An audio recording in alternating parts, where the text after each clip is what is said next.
Ola, alumnado de primeiro da ESO, imos recordar destrezas básicas que tedes que dominar.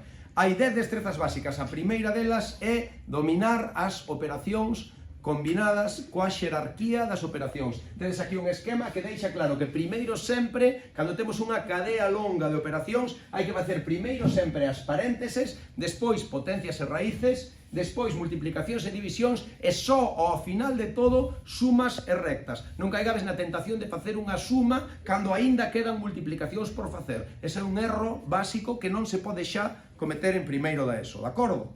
Entón, aquí temos, por exemplo, unha cadea de operacións onde hai potencias, sumas, multiplicacións e raíces, e temos que seguir a xerarquía das operacións, sempre empezar polo principio. E o principio é facer as parénteses, ou seja, esta paréntese. Fixadevos que na paréntese hai unha suma e unha multiplicación. Non caigamos na tentación de facer 4 máis 2, que xa sabemos que son 6. Non, primeiro hai que facer a multiplicación.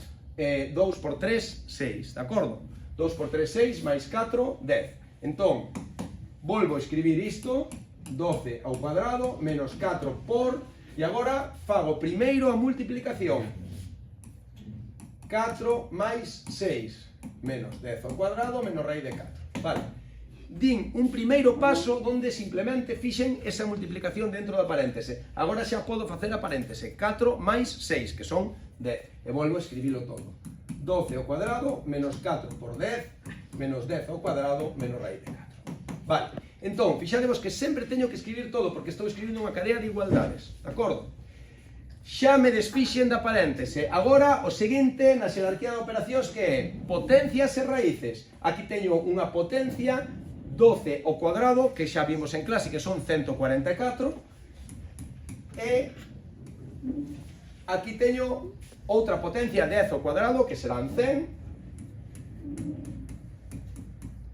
e aquí teño unha raíz cadrada de 4, que xa sabemos que é 2. Moi ben, agora xa teño unha cadea de restas e multiplicacións, que vai primeiro sempre multiplicacións e divisións antes das sumas e restas. Por lo tanto, o que teño que facer agora é iso. Continúo na cadea de igualdades,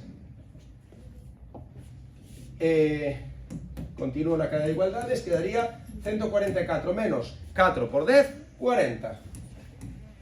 Menos 100, menos 2. E agora ven unha norma básica, que é que cando aparecen operacións do mesmo nivel, fanse de esquerda a dereita. Se aparecer unha cadea de multiplicacións, ou de divisións, ou de multiplicacións e divisións, ou de sumas e restas, fago sempre de esquerda a dereita, se estamos no mesmo nivel. Como estou no mesmo nivel, restas, pois fago de esquerda a dereita. 144 menos 40 son 104. 104 menos 100 son 4. E 4 menos 2 son 2. E ese é o resultado final. Grazas.